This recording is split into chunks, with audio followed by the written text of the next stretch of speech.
Feliz de estar en esta casa y en este congreso. Este es el tercer congreso. Sexto. No, yo inaugurando un congreso procesal penal, el segundo en esta casa y el tercero en la historia de los congresos procesales, siempre bien organizado, siempre con mucha presencia, siempre con buena participación y con mucho interés de la gente. Yo me preguntaba cuál es mi mérito para estar acá. Y creo que es el que los organizadores creen que yo creo entender qué es el sistema acusatorio. Y la verdad es que me lo creo. Esa es la verdad. Y esa creencia me hace ser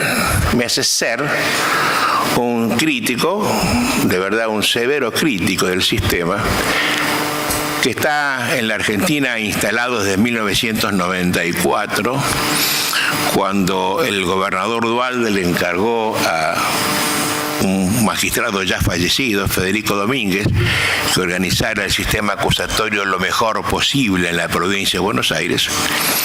Se hizo y él tuvo la orden de ser designado presidente vitalicio del Tribunal de Casación, ¿no?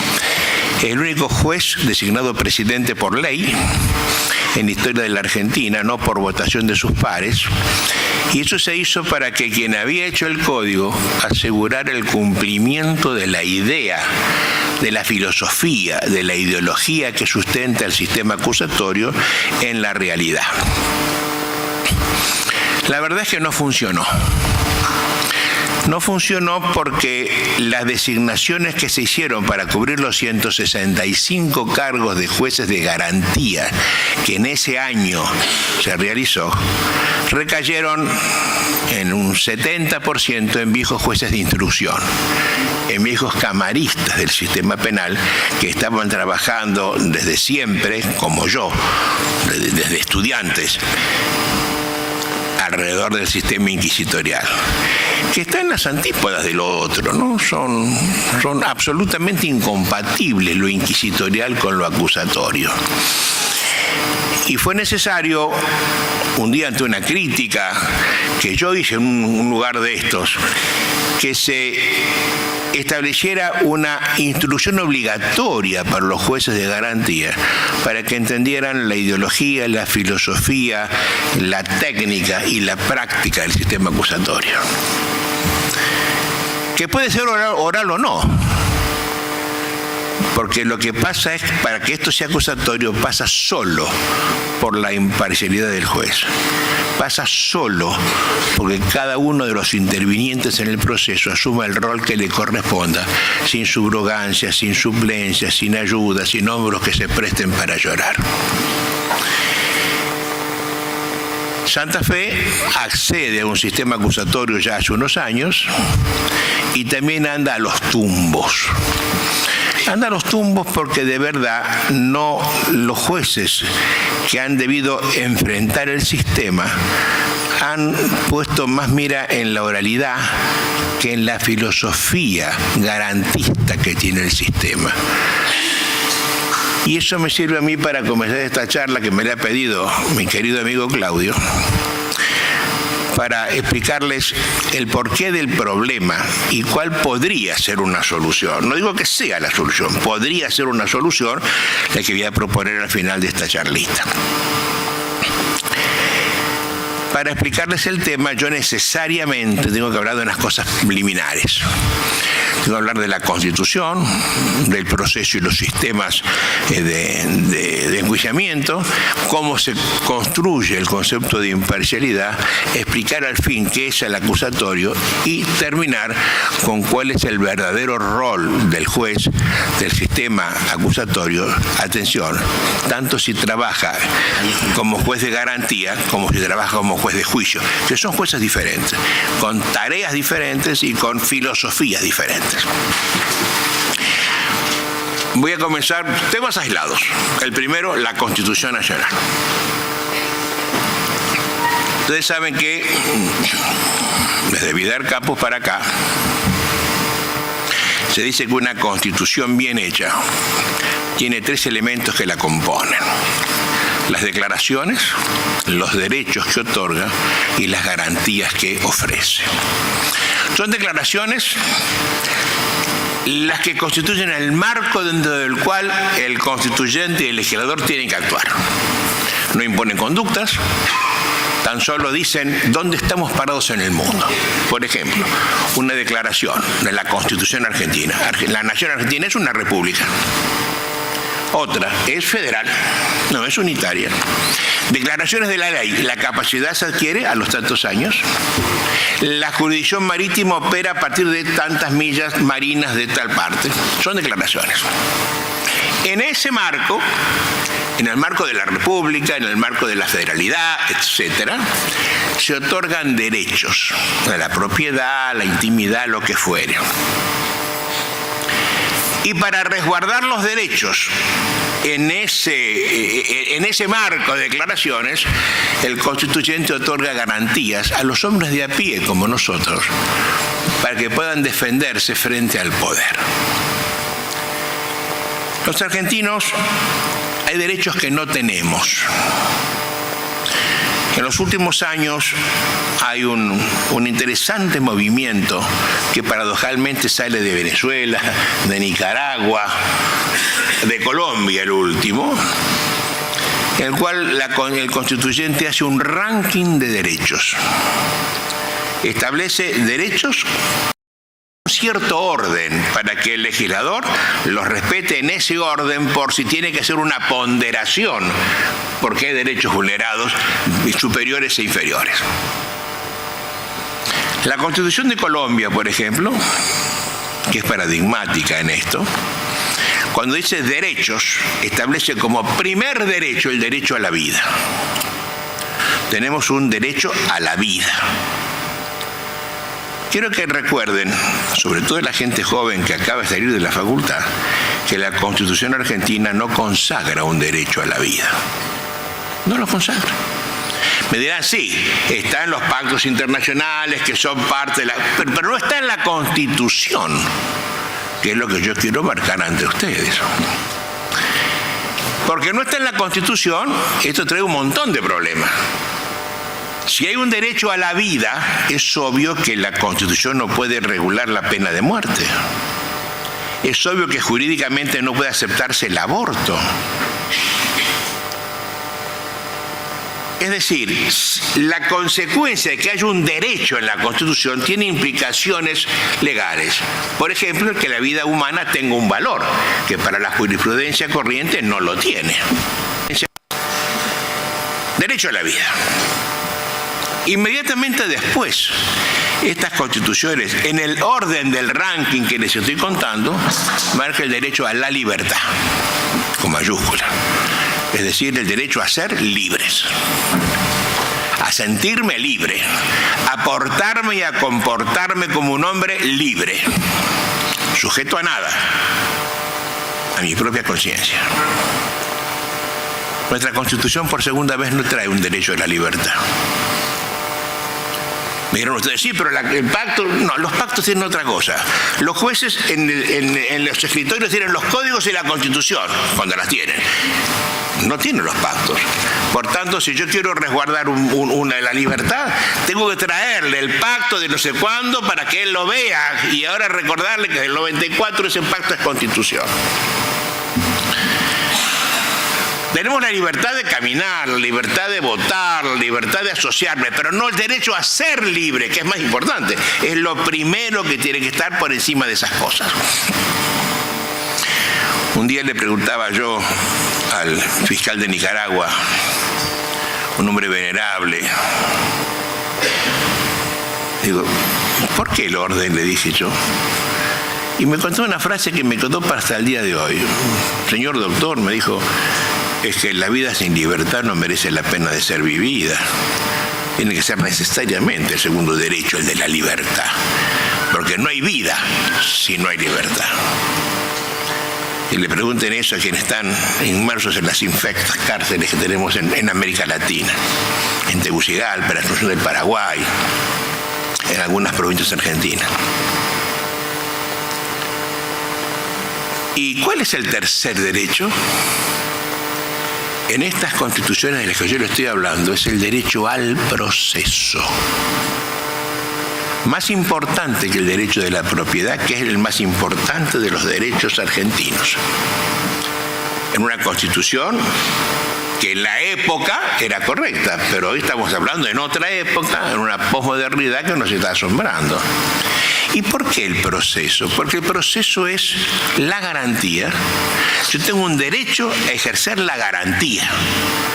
Y la garantía me permite a mí enfrentarme con quien, en situaciones de igualdad jurídica, con quien puede quitarme la vida y la libertad, que es el mandamás de turno, que es la policía, que es la gendarmería, que los jueces. Es decir, vida, libertad y proceso. Con mayor razón, si el proceso me permite a mí, como derecho, enfrentarme como garantía frente a que me lo puede quitar, está el vecino. Por tanto, la propiedad está por debajo, y la intimidad y los demás. Vida, libertad, proceso y todo lo demás.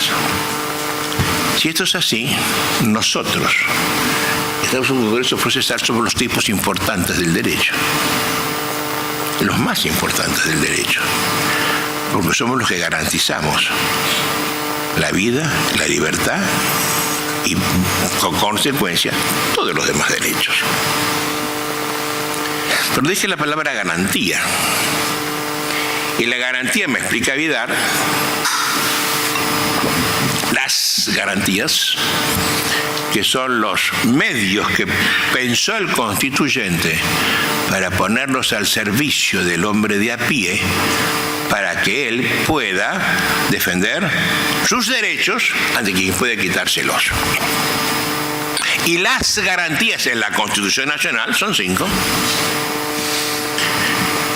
El acceso a la justicia, el control de constitucionalidad, recurso extraordinario, el amparo, el habeas corpus y el habeas data. Pero quiero que anoten, por favor, que el acceso a la justicia se traduce en un proceso, que el recurso federal es proceso, y que el amparo, el habeas corpus y el habeas data, todos son procesos. Por tanto, las garantías es una sola, el proceso. Con lo cual me pongo ahora en la cresta de la ola. Debo explicarles a ustedes en qué consiste la garantía que tenemos todos nosotros. Y eso me lleva al segundo punto preliminar que quiero desarrollar. ¿Qué es el proceso? Los argentinos, los americanos, desde hace años nos llenamos la boca hablando del debido proceso. Los jueces hablan del debido proceso, los fiscales, los acusadores, los demandantes, los demás, hablan del debido proceso. ¿Han advertido ustedes que la Constitución Nacional no contiene el sintagma debido proceso? ¿Lo han advertido? Que repetimos como loros una cosa que no está en la Constitución. Todas tienen la frase, menos la chilena y la argentina. ¿Y los argentinos por qué no la tenemos? Porque tuvimos la suerte inefable de tener un constituyente que no hablaba buen inglés. Alberdi no hablaba buen inglés. Eso lo cuenta García Hamilton en esto que actualmente se ha dado en la historia argentina de novelar la vida de los héroes. Se llama La vida de un ausente, quien quiera leer el libro, que es precioso, por otra parte, la vida de Juan Bautista Alberdi. Y cuando está haciendo la Constitución, viendo el texto de la Constitución americana, a la cual copia, se encuentra con la frase que viene desde 1215, cuando el rey Juan Sin Tierra le concede a los varones sajones el derecho que lo llama due process of law. Nadie podrá quitarte la vida, la libertad ni la propiedad sin un due process of law of the land. La ley, la Carta Magna está escrita en latín, pasada al inglés antiguo y luego al inglés moderno y de aquí al castellano. Y el due process lo hemos tomado como debido proceso. Eso hace que algunos autores hablan, ¿quién lo debe? ¿Quién es el acreedor y quién es el deudor? ¿Qué se debe para hacer debido proceso? Y otros dicen que es lo que hay que hacer. Y Alberdi, cuando está leyendo eso y va al diccionario para ver qué significa la palabra due, se encuentra que, lo puede corroborar cualquiera esta noche, significa debido, sí, pero también querido, ansiado, esperado, anhelado, aguardado. Y no sabe qué ponerle, si aguardado, querido, ansiado, anhelado o debido. Entonces evita la frase y establece una frase mucho más decidora diciendo: es inviolable la defensa en juicio. Esa es nuestra frase. No puede violarse la defensa en juicio. Yo sé, cada uno de ustedes sabe que es violar, es invadir la esfera de libertad de alguien sin la autorización previa.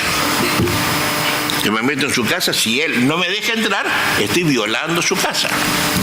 Eso es la violación de persona, por otra parte.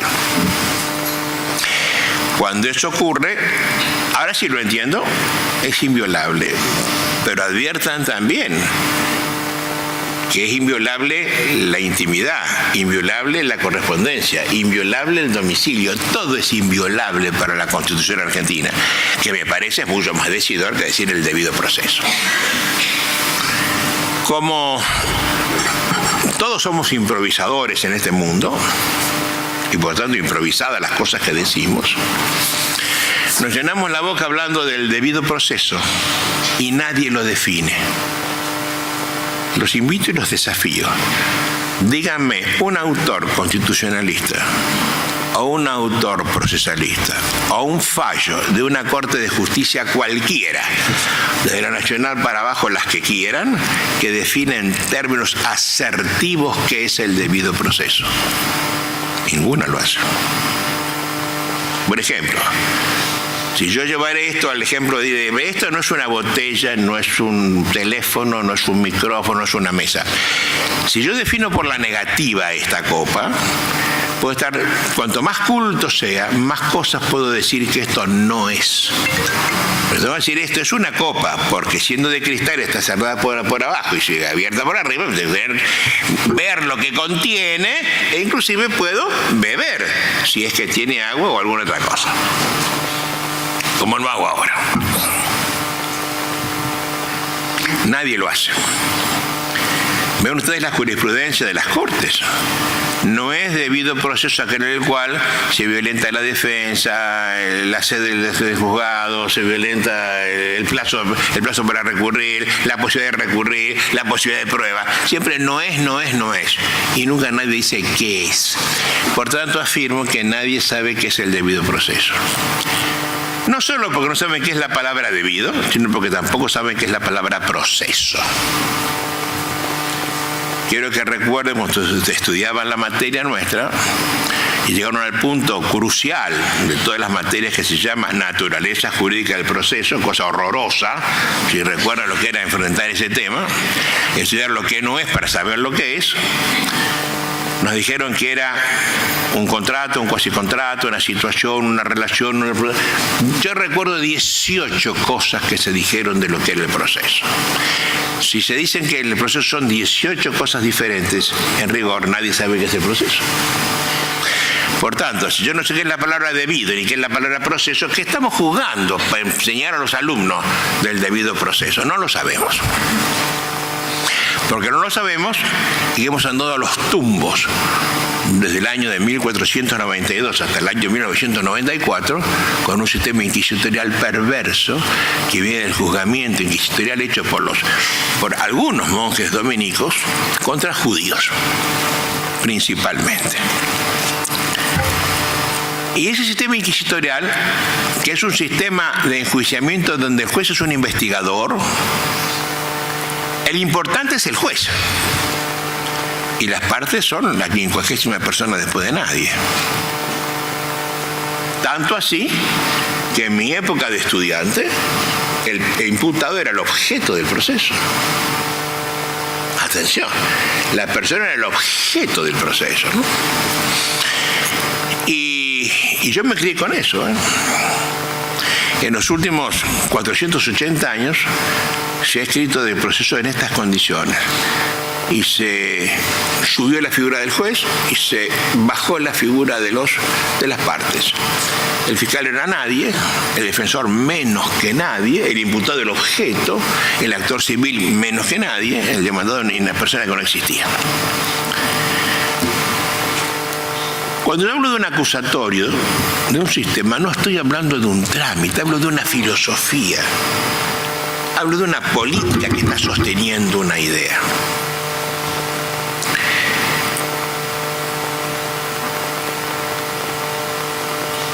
Si yo abro un libro cualquiera de derecho procesal, particularmente los de los grandes tratados, voy a advertir que hay siempre un capítulo que responde al nombre de principios del proceso.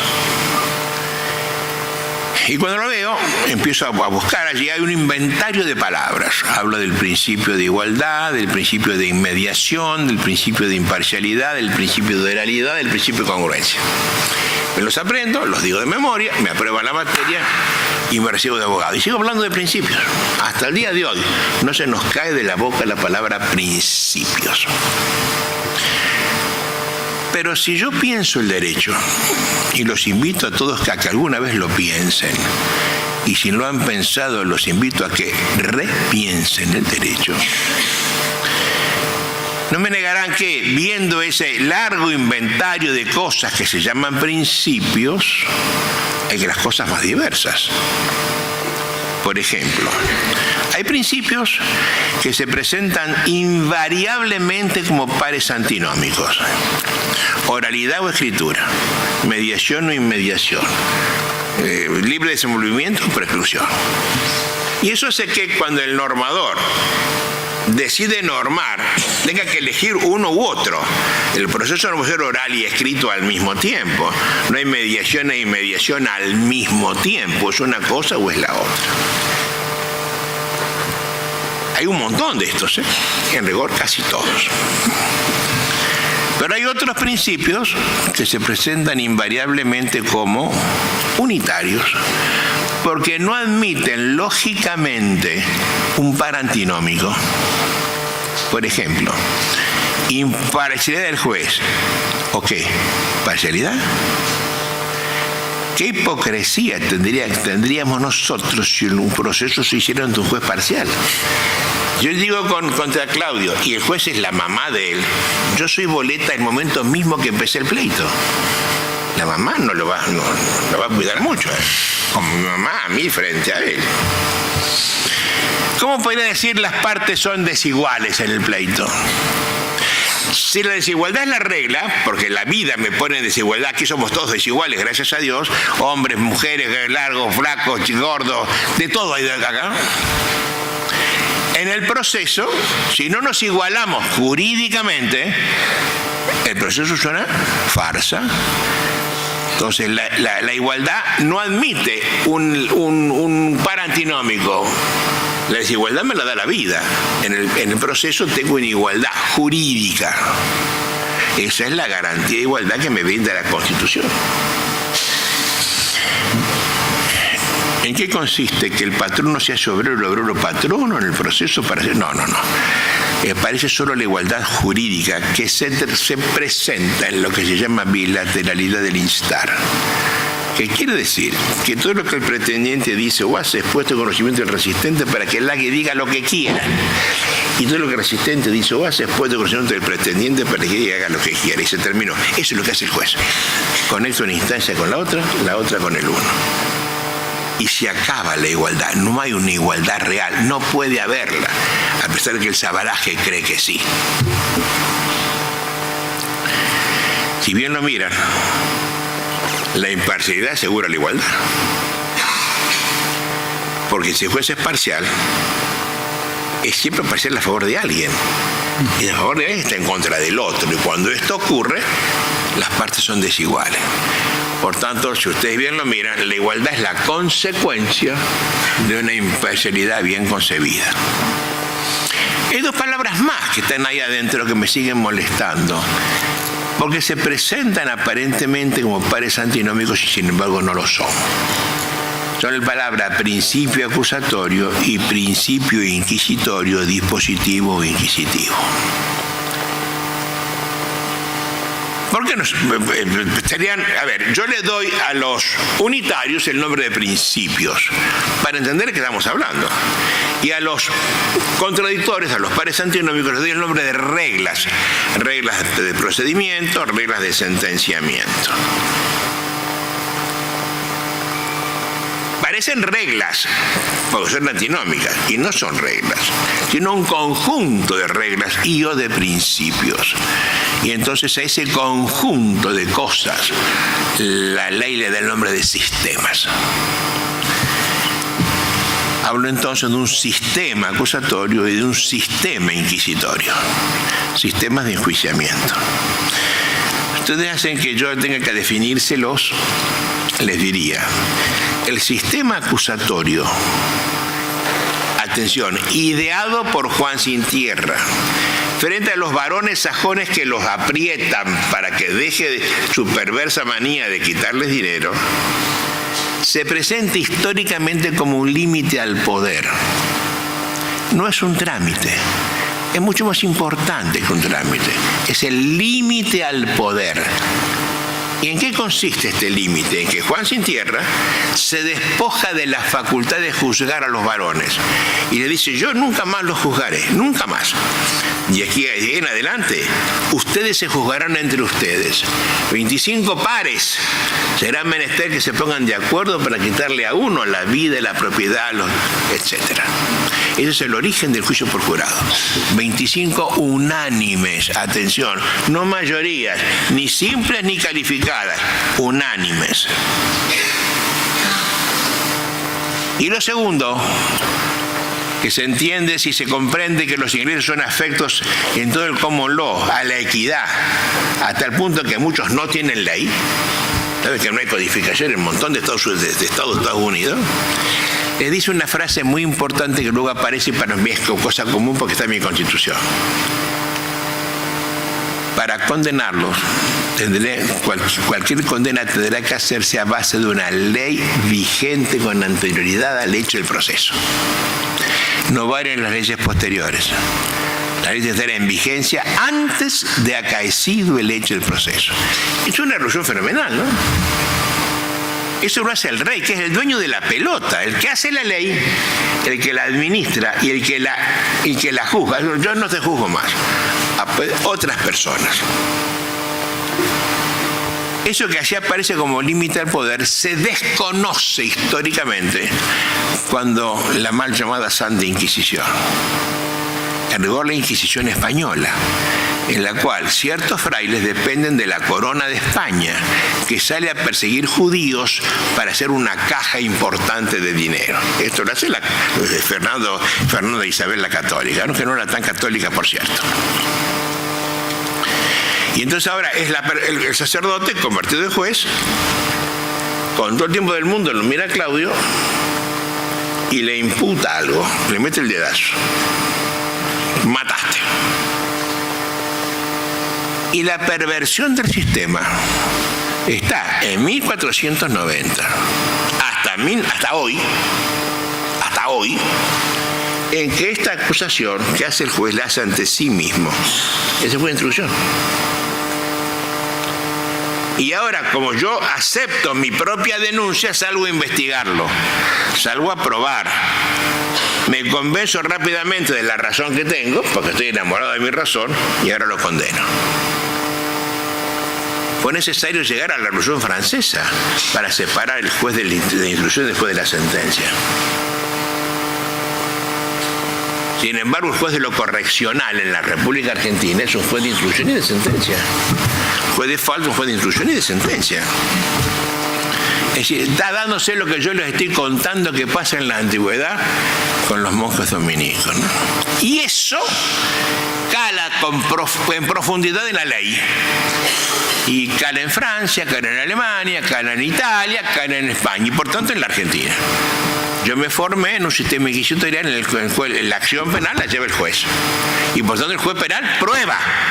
Él sale la propia variación de él o la que le trae el fiscal, que además pertenece al mismo elenco de él. Están bajo la misma teta del mismo presupuesto.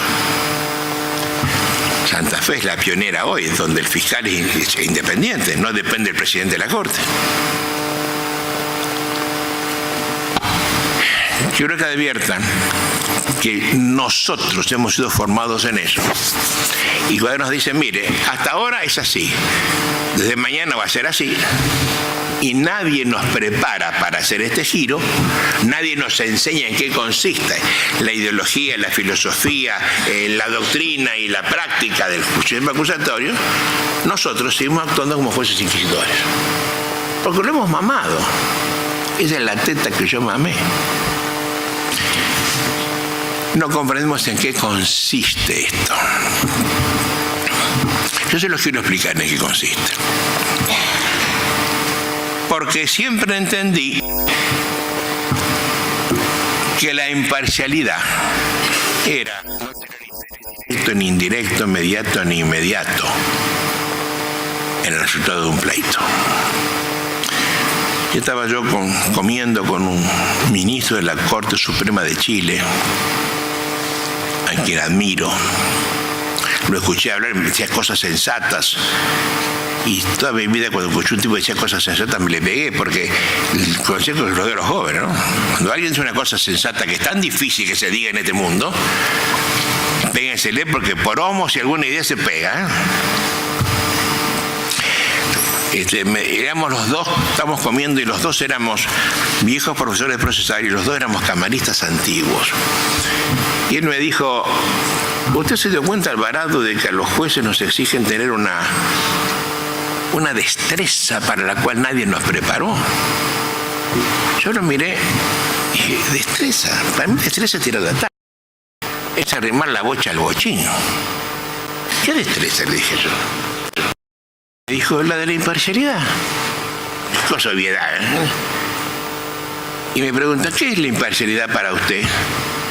Y yo, antiguo camarista, antiguo profesor, la imparcialidad, me engolé la voz de no tener derecho, interés. Y él puso una cara de tierno asco. Y me dijo, ¿será que es eso nada más o algo más se esconderá detrás de eso? Y me tocó el trigémino. ¿Qué más podía hacer? Entonces yo me volví a mi ciudad y con mis alumnos de maestría dije, vamos a pensar entre todos, vamos a construir entre todos el concepto de imparcialidad. Empezaron a opinar todo el mundo, las muchachas en una imaginación de alondra, y empezaron a aparecer cosas interesantes. Por ejemplo, el juez no puede tener la obediencia debida de las partes, ni las partes del juez. Por eso que el fiscal no puede depender del Poder Judicial. Es lo obvio. No hay justicia militar porque las partes no deben. La conclusión es obvia en el terreno de la práctica, si yo admito lo que estoy diciendo. La independencia no solo del mandamás de turno, sino de toda obediencia debida. Pero algo mucho más importante, ¿no? Mucho más importante, que la gente no lo dice.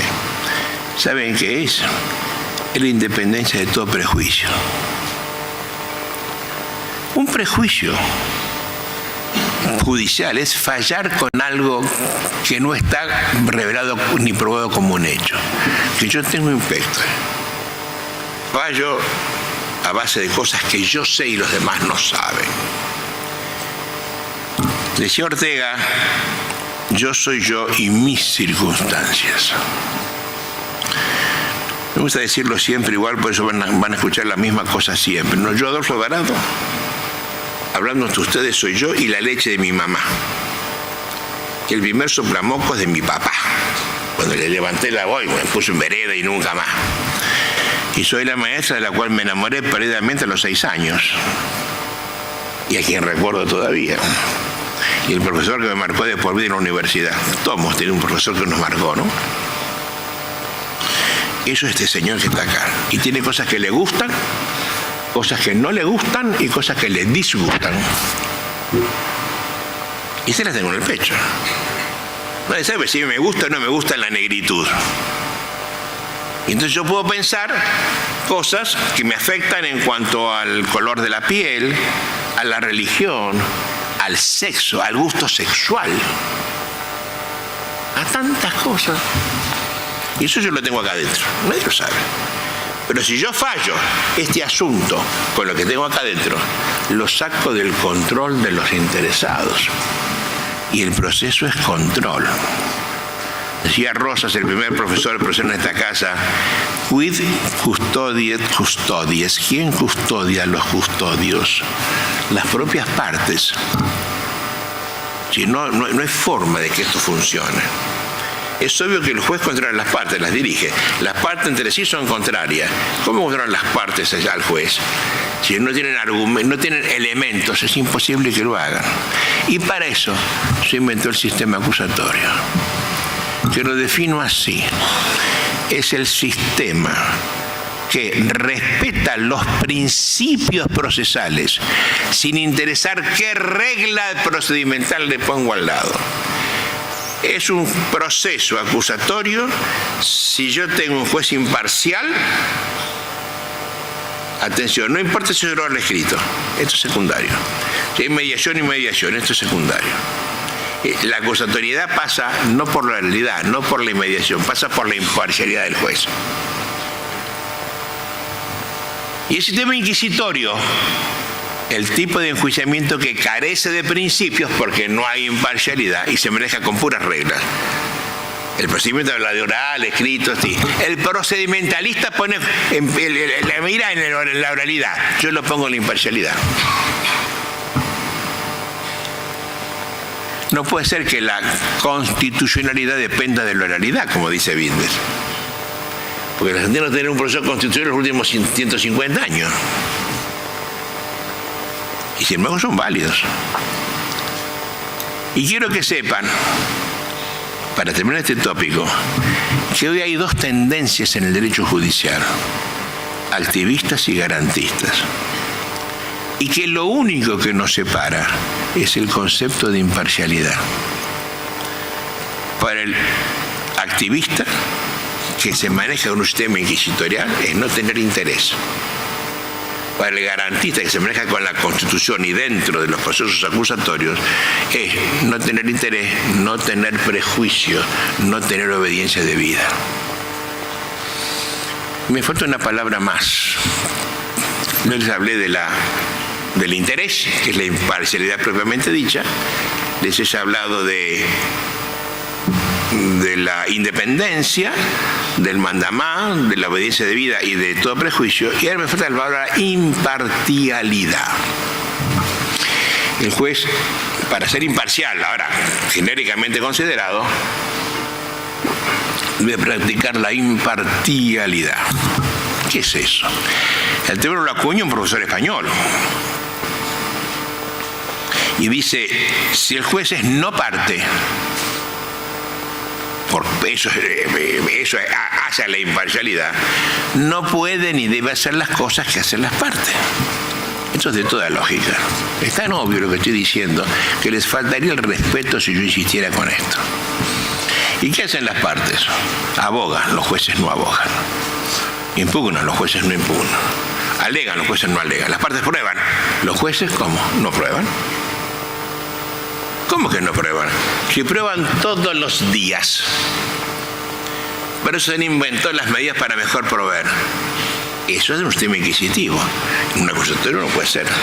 Los jueces son de palo. Miran, oyen y no hablan. Santa Fe lo está practicando. Pero ha costado años hacer esto. Pero se van a la provincia de al lado o al país de al lado y lo hacen todos los jueces, todos los días, en todas las audiencias. Es impensable que un juez chileno no pregunte a las partes. Y nos llenamos la boca del sistema chileno. Y los tenemos que nos vengan a explicar cómo se funciona. Y allá no funciona. Basta hablar con cualquier abogado del ejercicio, ¿eh? No le pregunto al juez, le pregunto que lo sufra al juez.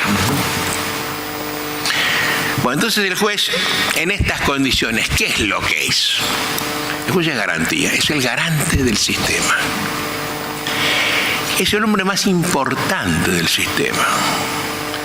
La gente cree que el importante es el presidente de la República, o el gobernador, o el intendente. No, el juez es el juez de derecho. Miren, el juez de derecho es el que me aplica la ley que quiere al hecho que él interprete que debe ser juzgado, y el que tiene la fenomenal capacidad de excepcionarla a la ley.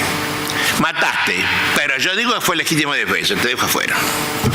Hurtaste, pero un estado de necesidad, afuera. Es una suerte de perdón disfrazado. Se llama excepcionarla a la ley. ¿Ustedes creen que el juez es un funcionarito? El juez que me quita a mi hija, el que me echa de mi casa, el que me manda a la quiebra, el que me pone preso, o me manda a la muerte si hay pena de muerte. Y miren qué fenomenal discrecionalidad que tiene. Un juez de lo penal hoy se encuentra un homicidio. Y el Código Penal le dice, puede poner entre 8 y 25 años. Entonces él elige 8, 9, 10, 12, 14, 18, 24, 25. ¿Es igual a 8 que 24? Claro que no. Pero él, ¿y cómo lo dice? Con palabritas sencillas que nada dicen. En orden a la peligrosidad, en orden A, le metió 25 y no 18. Igual que hace el juez de lo civil cuando fija una indemnización por daño moral. Las circunstancias de la causa me parecen razonables, fijar y justo y equitativo 50.000. ¿Y por qué no 42.387? Cosa que fijaría con el mismo argumento. O 500.000 o 5 millones. ¿Se han dado cuenta si expresar un agravio contra un daño moral que no hay forma de destruirlo? Porque la misma frase para poner 10, 100 mil o 45 millones.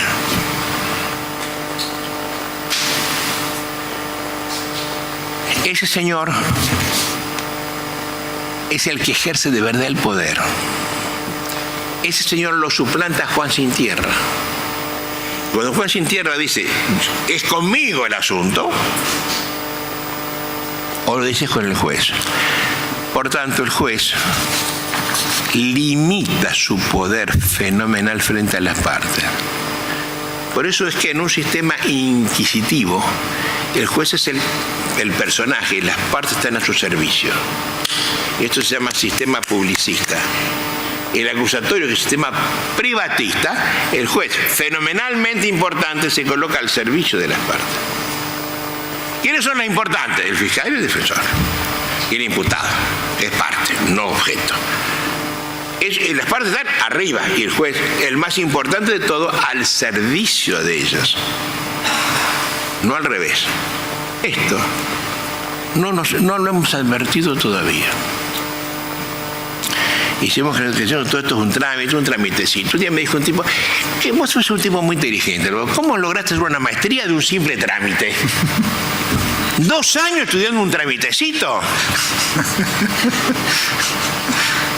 No se advierte la filosofía que le sirve de base a todo esto, la filosofía y la historia, ¿verdad? Bueno, ya puedo yo empezar a hablar del tema que me está convocando. El juez penal en el sistema acusatorio es el que garante, el que tutela los derechos de los ciudadanos. Es el tutor. Ayer, hablando con Claudio, discutíamos a quién representa el fiscal. Y cuando me estaba explicando a mí el por qué no, el fiscal tiene el 2 tiros, 1 tiro, dijo, lo que pasa es que el fiscal representa al Estado y el Estado no representa al Estado. Al Estado lo representa el juez. El fiscal representa a la sociedad. Y al menos de persona jurídica distinta del Estado. La sociedad es la nación, el Estado es la nación jurídicamente organizada. Ustedes han visto alguna vez una película norteamericana, cuando entra el juez, si todos de pie, dice Lugier, entra su señoría fulano de tal, por el Estado de California, para presidir el juicio del pueblo de Los Ángeles contra fulano de tal. Las 3 personas que requiere el proceso, diferenciadas. cada una con su rol, ¿no? Eso es el juez. Hoy el juez es un garante, el principal garante. Por eso es que el juez recibe el nombre de juez de garantía. Juez de garantías que cumple tareas distintas del juez de juicio. Juez de garantías es el que está en la etapa preparatoria y está en la etapa intermedia. El juez de juicio está en la etapa final. Si ustedes me preguntan a mí qué función es más importante, yo les digo, sin lugar a dudas, la de juez de garantía. Ese es el juez. Pues es el juez que, frente al posible abuso de alguien, es el que defiende el máximo valor de la Constitución después de la vida, de la libertad. Yo voy siguiendo las estadísticas del Ministerio Público y el número importante de audiencias giran en torno a la libertad. Pero centenares frente a pocas. Es el juez de verdad, ¿no? Es el juez que no suple, que no subroga, que no interviene, que no prueba. Insisto en esto porque quiero que se lo lleven de acá puesto. Yo soy muy afecto a ver cine y juicios desarrollados dentro del sistema del common law. Veo películas inglesas, norteamericanas, neozelandesas, australianas, indias y canadienses. Yo nunca he visto una escena en un juicio de que un juez pregunte algo a alguien. Los invito a ustedes. Repasen una escena. Yo soy el juez ahora, ahí lo tengo sentado al fiscal, allí lo tengo al imputado con el defensor. ¿Quién ha visto esta escena? Está el fiscal, el testigo declarando. Un momentito, dice el juez. Callarse todos. Testigo, míreme a mí. Dígame de nuevo lo que dijo, no se lo entendí. ¿Quién vio esa escena una vez? En una escena de una película. ¿Quién la vio? Nadie. Si esto ocurre, ese juez se aparta de inmediato del pleito. Se va el juez y se va el jurado. Y arrancamos seriamente de nuevo con gente seria dirigiendo el proceso. ¿Y entonces qué hacen los jueces? Dirigen el debate. ¿Y cómo se dirige? Cállese la boca, conteste, traslado, al lugar, no al lugar. Eso. No se involucran espiritualmente en el pleito. Porque el juez que prueba se involucra espiritualmente. Cuando el juez pregunta siempre en un sentido. No dice llueve. Pregunta con un sentido que él le está dirigiendo. Es lo que él quiere saber. Por eso siempre digo que las medidas para mejor probar de un juez las hace siempre para condenar. De vuelta, no es que los jueces no saben cómo va a resultar, es decir, los jueces no saben. Pero yo, que ya estoy viejo y pensando en el derecho, he advertido que el juez no sabe cómo resulta, pero yo sí sé qué resultado busca él. Y se los voy a demostrar que esto no es un anhelo, una piada de un juez viejo. No, miren. Si yo soy juez de una causa y tengo que fallar contra este señor y tengo dudas y miro la Constitución me dice el resultado, me ordena lo que tengo que hacer. ¿Tiene dudas, Alvarado? Sí, Constitución. Absuelva. Esa es la orden que está implícita en el indubio pro reo. ¿Tiene dudas? A favor del imputado. Absuelva. Pero miro la ley civil, penal o laboral y me dice salga a probar, salga de dudas. Un día me dijo un profesor español, usted no puede pedirme seriamente a mí que yo falle sin estar convencido de las cosas. Yo lo estoy pidiendo. No, yo, la Constitución te lo está diciendo. Tiene dudas, tiene que absolver. No salir de la duda. ¿Qué es un juez hoy en América Latina? La Constitución absuelva. Mira la ley, dice salga de duda, señor. Ordena la prueba. A partir de este momento, cuando el juez ordena la prueba, obviando a la Constitución y yendo a la ley, que es inconstitucional porque dice cosas distintas de la Constitución, se dan 4 escenarios posibles, y solamente 4. Primer escenario, ordena la medida y no se puede realizar, se murió el testigo. Nunca va a lograr lo que él quería. Él no puede dejar de fallar. Por tanto, va a terminar absolviendo mirando hacia la Constitución, de la misma forma que lo hubiera hecho de no dictar la medida. ¿Para qué la tomó? Para nada.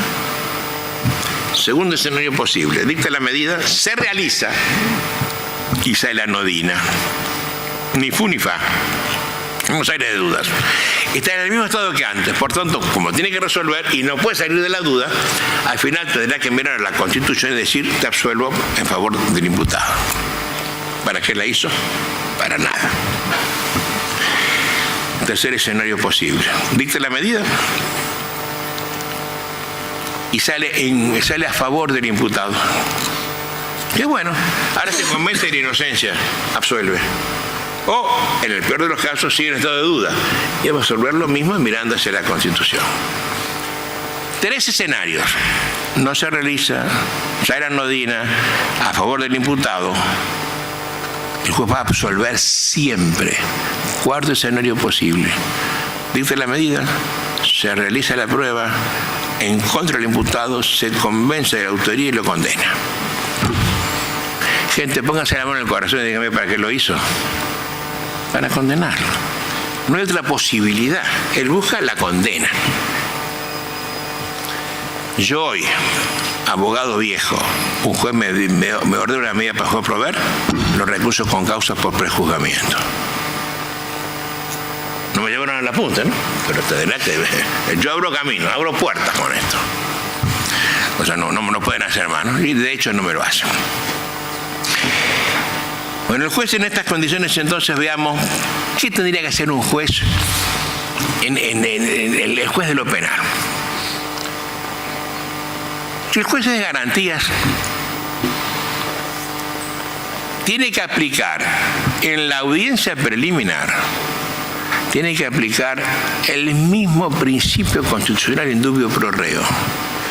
No está solo en la sentencia, está también en su libertad. Porque además la libertad preventiva, la prisión preventiva es más inconstitucional y más aterradora que la prisión de condena. Yo que no sé derecho penal y que solo miro la Constitución, me pregunto, si yo tengo el derecho a ser considerado inocente porque tengo un estado de inocencia, hasta tanto tengo una sentencia firme que diga lo contrario. ¿A título de qué puedo estar preso? Se dice si yo soy culpable o no. Denme una explicación razonable. Jurídicamente, ¿cuál es la razón por la cual estoy preventivamente preso? ¿24 horas? ¿3 meses o 7 años? Ustedes saben que la mayor parte de los presos en América Latina están en situación de prevención. En Tacumbú, en Paraguay, la cárcel más horrorosa del mundo, el 78% de los internos están en situación de prevención, viviendo con el 22% del resto condenado. Yo no lo puedo entender, ¿eh? Porque además no sé qué se cautela. La finalización del proceso. Eso me están cautelando. Dirán que yo soy muy libertino para estas cosas, ¿no? No lo entiendo, lo acepto. Bueno, lo dice la mayoría, tendrá la razón. Pero pero tengo que creer que en la etapa preliminar, cuando se está poniendo en juego la libertad del imputado, el juez tiene garantías, tiene que apreciar con enorme rigor los argumentos y las evidencias del fiscal. Tiene que ser particularmente específico, preciso, y no tomar rápidamente partido por lo que históricamente hizo al lado del fiscal cuando pertenecía al mismo estamento judicial. Creo que el juez de garantías es el juez más importante del proceso penal, ¿no? Pues de juicio le toca fallar y bueno, y fallará conforme las cosas que haya visto y se convenza. Pero hay que pedirle a ese juez de garantías que aplique también allí la regla constitucional del indubio pro reo. ¿Qué le pido al juez de juicio? Absoluta imparcialidad. Le pido no intervención parcial en el pleito, que no se involucre personalmente y que a la hora, y yo sé, porque he sido juez casi toda mi vida, que en los pleitos la decisión se toma con solo leer el expediente. Ninguna sentencia es un silogismo. Nunca vi una sentencia como un silogismo. Nunca. Pues toma la decisión porque se convence. La convicción la tiene por la sonrisa de una parte, por la empatía con un testigo o por lo que fuera. Yo fui juez de un sistema oral en Santa Fe durante 3 años y 7 meses.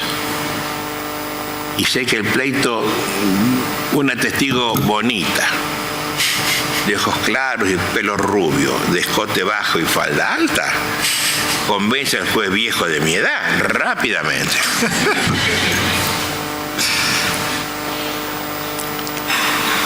Convencido, ¿qué tiene que hacer? Explicar cómo se convenció. Nos llenamos la boca sana crítica.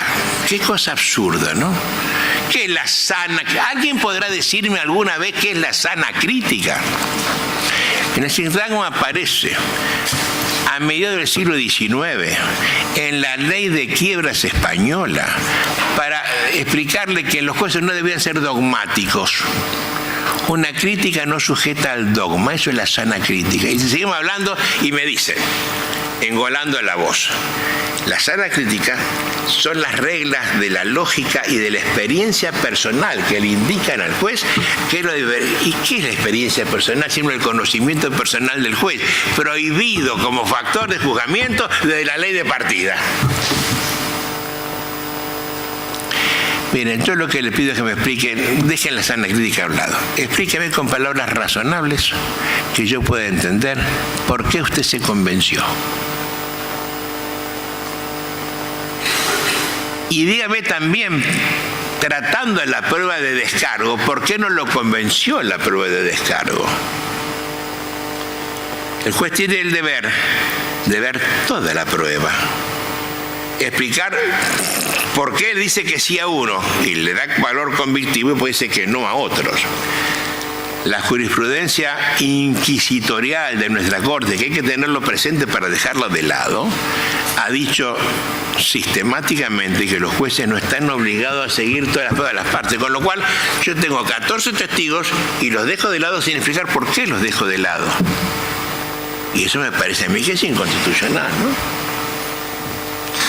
Es decir, vamos a convencernos explicando las razones del por qué me he convencido, ¿eh?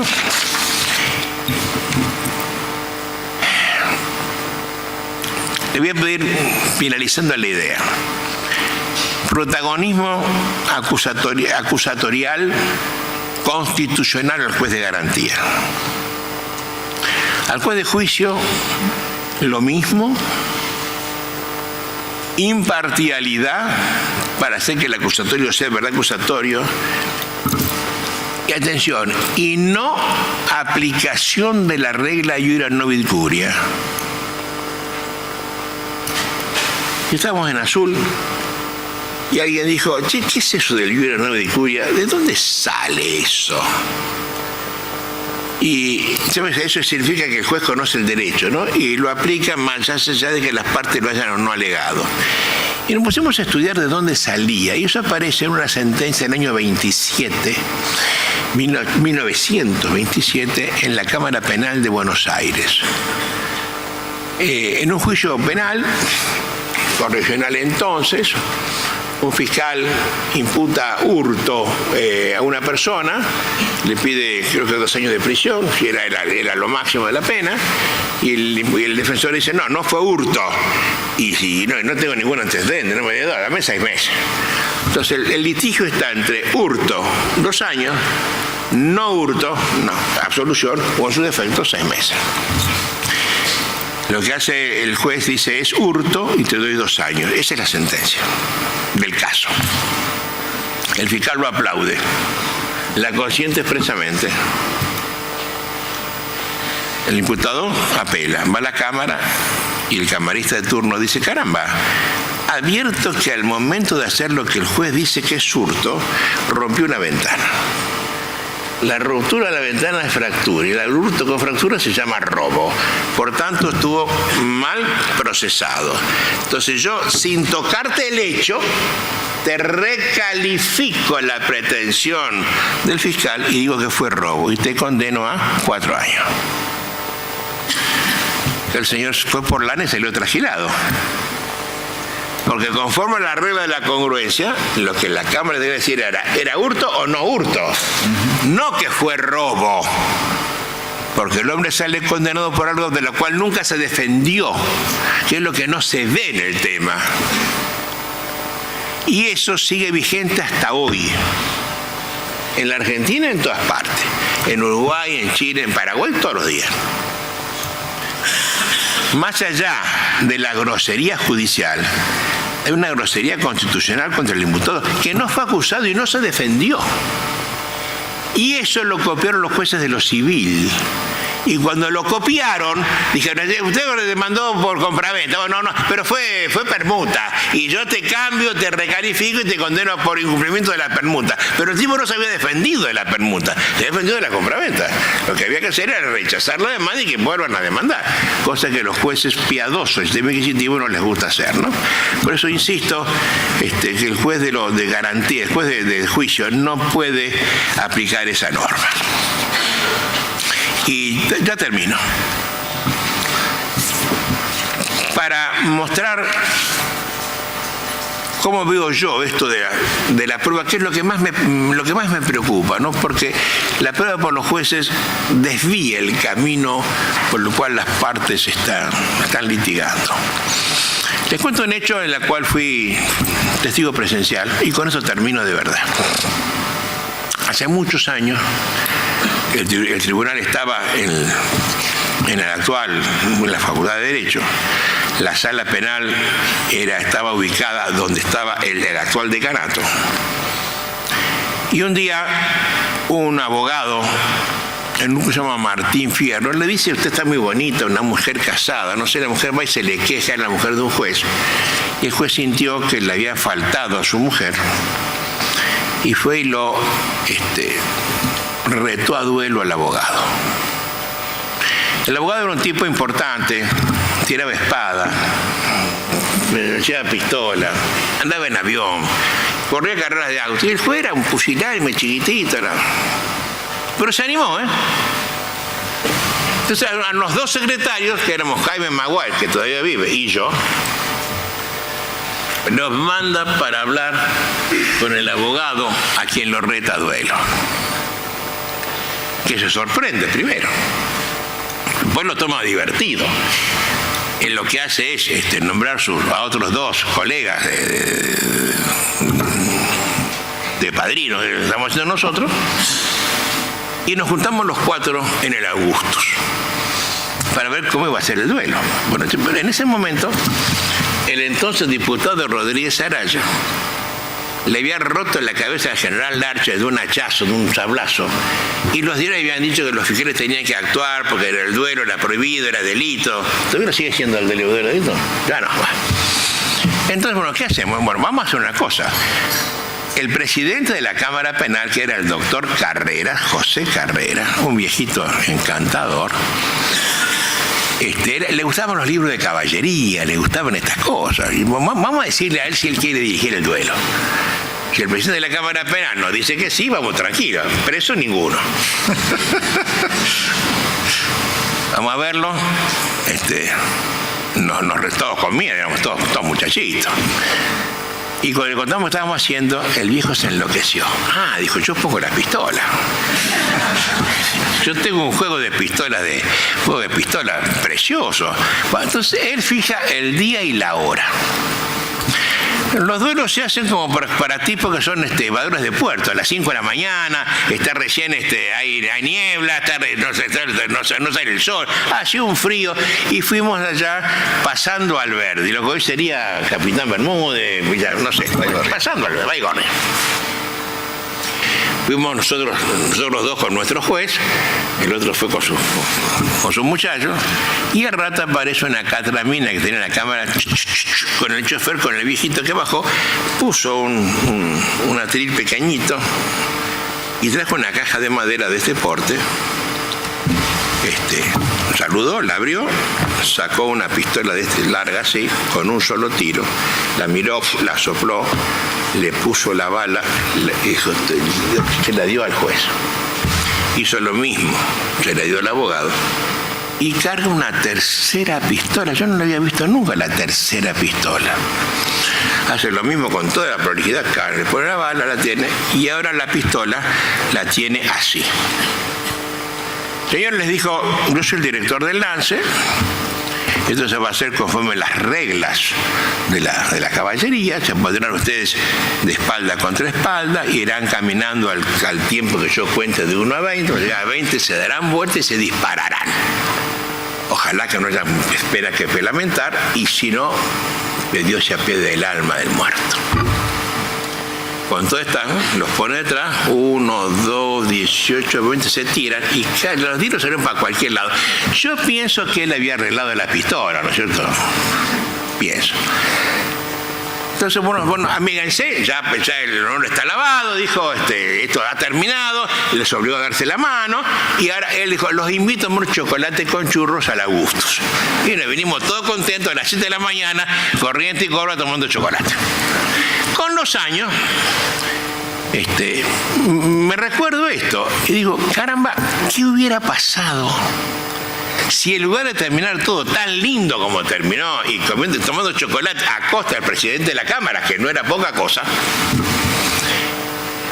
el presidente hubiera dicho, por ejemplo, con la pistola en la mano: caramba, yo soy el director del lance, el juez de la causa, ahí está un juez de mi poder judicial a quien lo han vejado, le ha dicho que la mujer no sé qué cosa, y este bandido que la insulta sale indemne.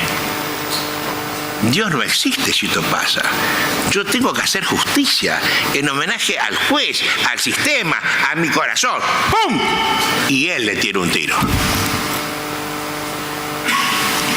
Y supongamos que él lo mata. Esto no ocurrió, afortunadamente. No pasa a ser una divagación mía. Pero si hubiera ocurrido, esto hoy se llamaría en esta sala medidas para mejor proveer. Gente, chao, hasta siempre.